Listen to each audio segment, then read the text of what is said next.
Alright, welcome back, guys. It's your boy, Road Yoda, and what I want to talk about today is one of the most important things everyone should be practicing, and that is slow speed maneuvers.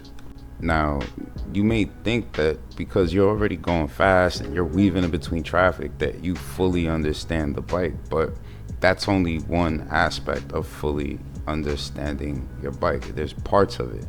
So when you practice doing something as slow as you can do it, you're going to be way better when it's time to pick up the speed. Anything that's harder to do on a bike is the thing that you should be practicing the most of. That's how you're going to get better. And if going fast is easy for you, then maybe you need to start working on some slow. We need to find something hard to do on the bike again, so that way we can respect the bike again, because at a certain point when we're going fast, we have this feeling of we got this, and once we start doing something hard again, we have a newfound respect again, therefore making us safe again. Think about it like this. There maybe was a job you were working at, and there was something that was very tedious about that job, or something that took a while for you to get or understand, and you had to go through the steps as slow as you possibly could, right? And then as time went by, you were able to do it like as fast as you wanted to do it. Like it didn't matter. You can almost do it blindfolded because you took the time to do it slow and fully understood the steps of what you were doing, right? Now think about it. Anything that you have ever rushed in your life, was it 100%? Was it really at your standard that was, could have been better? Or when you rush, you kind of make a little bit of a mess of things. It's not as clear as it should be. And again, that's exactly what it is to be on a bike. If you want to lean the bike over at faster speeds, right? You really want to be able to get used to the full lean angle, then you have to do it as slow as you possibly can, and in the smallest amount of space. So what I would do is take the bike to a parking lot and try to see if you can lean the bike over as low and as slow as you possibly can, and get used to that feeling of like doing maybe 15 mile an hour, 10 mile an hour near your drags before you start taking it up to 20, 30, 40, 60, dare I say over 100. Remember, you and your bike are like dance partners, and if you ever looked at any dance class, they go through the steps very, very slow in the beginning and increase the speed as they go, and to a point where it's just, it's natural. It's not even a thought, and that's how you really want it to be.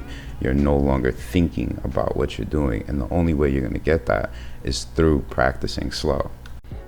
You got to remember that the faster you go, the more abusive that mistake is going to feel. The slower you go, think about falling over in a parking lot versus falling over at 120 miles an hour. Those are huge differences.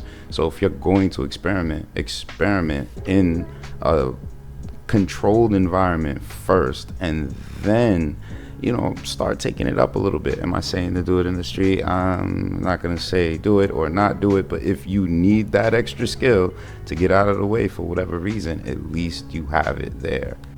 Keep in mind, the master of slow is the master of fast. If you cannot do something as slow as you possibly can, do you have really any business trying to do it as fast as you can? It just doesn't make sense. When you're moving slow, there are subtle things that the bike is telling you and communicating with you, and now you can absorb and really process and get the hang of. And when you're moving fast, these subtle things kind of get lost because most of your attention has to be focused on where you're going, path of travel, and things of that nature. But when you're slowing it down, and it's just kind of like a practice thing, and a lot, you, the machine, and that's it, you can really process all of it and soak it in a lot better. And when you're going at these faster speeds, what you learned doing it slow will apply. Now, everyone will say the excuse that they have no time to practice this, that, and the third, but I mean, there's always time to practice. Instead of, I don't know, white lining the entire traffic, try staying behind that car and move as slow as you can without putting your feet down. That little bit will go a long way. So, my challenge to all the bikers out there is go to a parking lot, and anything you were doing fast, try to do it as slow as you can. All right.